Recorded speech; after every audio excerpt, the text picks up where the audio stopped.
నమస్తే, welcome to hash tag you. నేను మీ రాజేష్. తెలంగాణలో బీజేపీ అధికారంలోకి రావాలని కలలు కంటుంది ఎప్పటి నుంచో. మరి ఇటువంటి సందర్భంలో ప్రతి ఒక్క ఎన్నికను కూడా కొంత అవకాశంగా తీసుకొని సత్తా చాటుకునే ప్రయత్నం ప్రతిసారి బీజేపీ ప్రతి ఎన్నికల్లో కూడా చేస్తోంది. మరి ఈ క్రమంలో ఇప్పుడు స్థానిక సంస్థల ఎన్నికలు ముంచుకొస్తున్నాయి.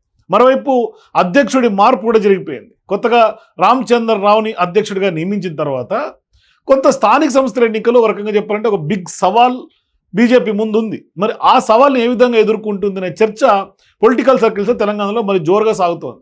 మరి ఇటువంటి సందర్భాల్లో బీజేపీ కొత్త లెక్కలు వేసుకుంటుంది. ఎందుకంటే ఎమ్మెల్సీ ఎన్నికలు కానీ గతంలో జరిగినటువంటి అనేక ఎన్నికల్లో కూడా ఒక ఎత్తు అయితే, స్థానిక సంస్థల ఎన్నికలను బీజేపీ ఎదుర్కోవడం మరో ఎత్తు. ఎందుకంటే జిహెచ్ఎంసీ లిమిట్స్లో కానీ లేదు అంటే కొంత అర్బన్ ఓట్ బ్యాంక్ బీజేపీకి కొంత సొంతంగా ఉంటుంది.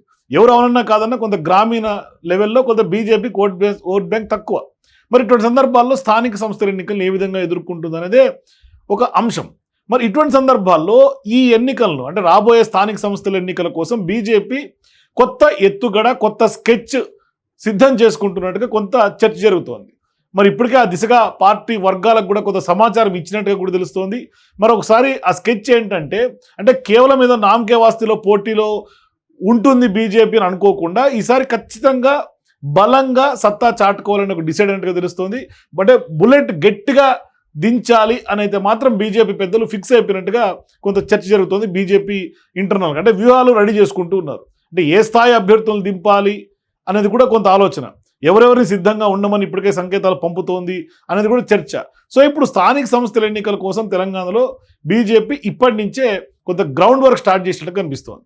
అది కూడా నార్మల్గా కాదు, ఈసారి ఎట్టి పరిస్థితుల్లో కూడా ఖచ్చితంగా సత్తా చాటాలి, ఉనికి చాటుకోవాల్సిందే అన్నట్లుగానే ఉందంట కొంత బీజేపీ వ్యవహారం అంతా కూడా. అందులో భాగంగానే రాష్ట్ర స్థాయి వర్క్షాప్ కూడా నిర్వహించింది. జిల్లా స్థాయిల్లో కూడా వర్క్షాప్స్ పూర్తయ్యాయి. ఇక ఎన్నికల కోసం జిల్లాల వారీగా ఇన్ఛార్జీలని, కన్వీనర్లను కూడా నియమించేస్తోంది బీజేపీ. ఇక మండల ఇన్ఛార్జీలు, కన్వీనర్ల నియామకాలు కూడా జోరుగా జరుగుతున్నటువంటి క్రమంలో ఇన్ఛార్జీలు, కన్వీనర్లు లోకల్ బాడీ ఎలక్షన్స్లో పోటీ చేయరు, కేవలం ఎన్నికల సమన్వయం కోసం మాత్రమే పనిచేస్తారు. కొంత టాప్ టు బాటం ఇలా జరుగుతున్నటువంటి కసరత్తు చూస్తుంటే ఈసారి ఖచ్చితంగా స్థానిక సంస్థల ఎన్నికల విషయంలో బీజేపీ పార్టీ ఎంత సీరియస్గా ఉందో అర్థమైపోతుంది అంటున్నారు చాలామంది రాజకీయ నిపుణులందరూ కూడా.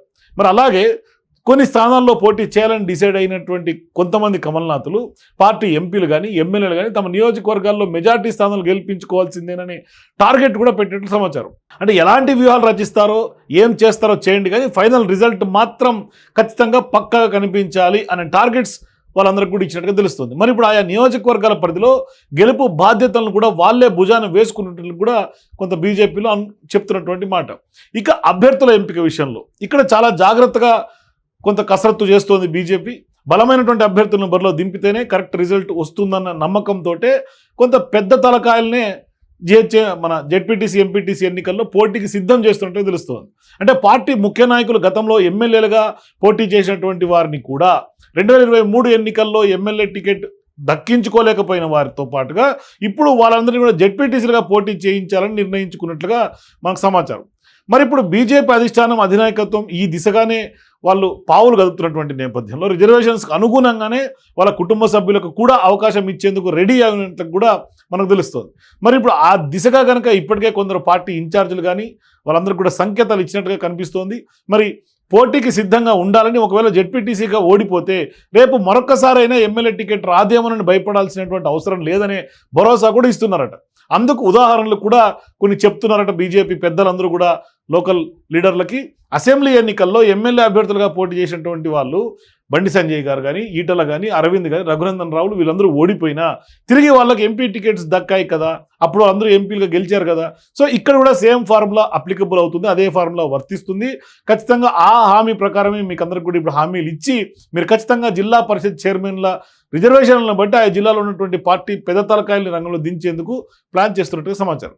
సో మున్సిపాలిటీల విషయంలో కూడా భవిష్యత్తులో జిహెచ్ఎంసీకి కానీ మిగతా మున్సిపాలిటీలకు కానీ ఇదే వైఖరి, ఇదే యొక్క స్ట్రాటజీ ఉంటుందని కూడా బీజేపీ పార్టీ వర్గాలు చెప్తున్నాయి. సో ఇప్పుడు ముఖ్యమైన నాయకుల్ని పోటీ చేయించడం వల్ల ఆయా జిల్లా పరిషత్ కానీ మున్సిపాలిటీలో కానీ పార్టీకి ఒక అనుకూలమైనటువంటి పాజిటివ్ వాతావరణం ఏర్పడుతుంది. తెలంగాణ బీజేపీ కొత్త లెక్కలు వేసుకుంటున్నట్టు కనిపిస్తోంది.